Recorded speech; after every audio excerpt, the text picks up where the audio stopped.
अजमेर में elevated road Ram Setu bridge की सड़क धंसने पर मंत्री झाबर सिंह खर्रा ने किया निरीक्षण। अजमेर यूडीएच मंत्री झाबर सिंह खर्रा आज एक दिवसीय दौरे पर अजमेर पहुंचे और राम सेतु रोड पर सड़क धंसने की घटना का निरीक्षण किया। निरीक्षण के बाद उन्होंने निर्माण कार्य में हुई लापरवाही की जांच के लिए कमेटी का गठन करने के निर्देश दिए। मंत्री खर्रा ने कहा कि एलिवेटेड रोड के निर्माण में गुणवत्ता की अनदेखी की गई है, जिसकी वजह से सड़क में दरारें आईं और वह घिस गई।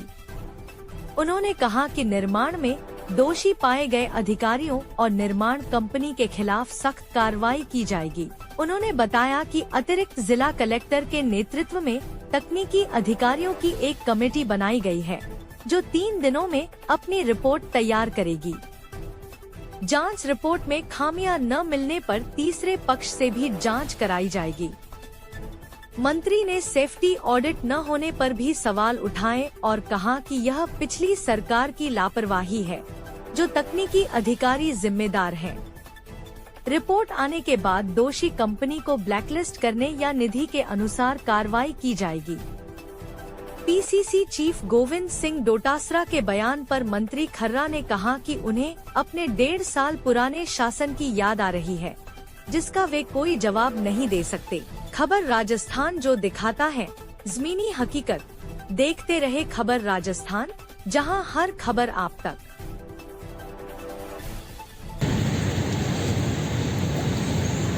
कितना पानी रहता है? आपने ऊपर रोड बनाई, क्या ये रोड कितना है इसका?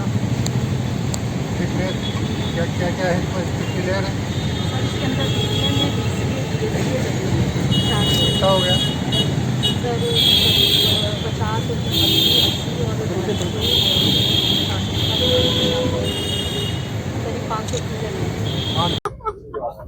50 की क्या से चिट्ठी आई तो इनको ही जवाब देना। आईएएस ऑफिसर को आईएएस ऑफिसर का ही अब एक बात बताओ साहब, मेरी जांच हाँ। अगर मेरी जांच मुझे ही करने को मिलेगी तो मैं क्या करूँगा? थर्ड पार्टी से कराओ साहब, आपको रिस्क कॉर्पोरेशन कराओ, रेलवे के रिपोर्ट आने के बाद MNIT से IIT, हाँ इनसे करो साहब। 3 साल तक गला फाड़ फाड़ के खूब हमने धरने प्रदर्शन हंगामे सभी किए, ये सब गवाहें शान होती रहेगी। अब देखिए, अगर उनको अपने 1.5 साल पुराने शासन की याद आ रही है तो उसके बारे में तो उन्हें कुछ नहीं कहूँगा, क्योंकि व्यक्ति को अपने जीवन के कुछ क्षण रात में सपने के रूप में आते हैं, डराते हैं, और दिन में वो अभिव्यक्ति के रूप से बाहर आते हैं। बीजेपी सरकार ने इसका पैसा दिया, लेकिन इसकी सेफ्टी ऑडिट तक नहीं की गई बिल्कुल बनने के बाद। बिल्कुल, कल मेरे संज्ञान में ये बात भी आई है। किसी सज्जन ने और यहाँ के उप महापौर ने मुझे 2023 के कुछ समाचार पत्रों की कटिंग भी भेजी थी।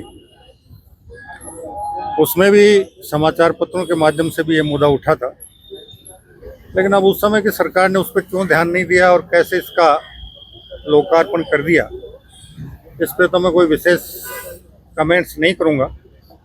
लेकिन ये जरूर है कि गत सरकार की लापरवाही रही है, और जो भी तकनीकी अधिकारी या दूसरे अधिकारी इसके निर्माण में के लिए जिम्मेदार थे, उन्होंने भी अपनी जिम्मेदारी को सही तरीके से निर्वहन नहीं किया। लास्ट टाइम जब आए थे तब आपने 3 दिन में रिपोर्ट तैयार करने के निर्देश दिए थे। अभी परसों फिर बारिश हुई, पूरा शहर डूबना पड़ा, पूरा शहर डूब चुका, कई जाना पड़ा है मेरे पास। कोई कार्रवाई होगी या सिर्फ आदेश? रिपोर्ट करूंगा, रिपोर्ट लेने के बाद बात करूंगा। सर कई जगह और भी क्रैक आ रहे हैं, बताया गया वो देखेंगे, सब देखेंगे। जिससे बनाई जो फर्म था, उसकी हालत ये है कि RSRDC के अधिकारी बार बार नोटिस दे रहे हैं कि यहाँ का कलर करा लो, यहाँ का मेंटेनेंस करा लो, सफाई करो, रंग रोशन रख रहा, कुछ नहीं कर रहा है। बार बार नोटिस दे रहे हैं ठेकेदार को। ठेकेदार के रसूखात इतने बड़े हैं कि अधिकारी बहुत बोने रह जाते हैं। देखो, अधिकारियों के ऊपर उसका कितना असर है कितना नहीं असर, लेकिन हम पे उसका कोई असर नहीं है। रिपोर्ट आने के बाद अगर आवश्यक हुआ तो इस एलिवेटेड रोड का निर्माता जो कंपनी या संविदाकार था, उसके खिलाफ भी जो कार्रवाई हमको करनी होगी वो करेंगे, चाहे वो ब्लैकलिस्ट के रूप में हो और चाहे उसके खिलाफ दूसरी विभिन्न प्रकार की विधि के अनुसार जो भी कार्रवाई बनती है वो करेंगे। सर आज डोटासरा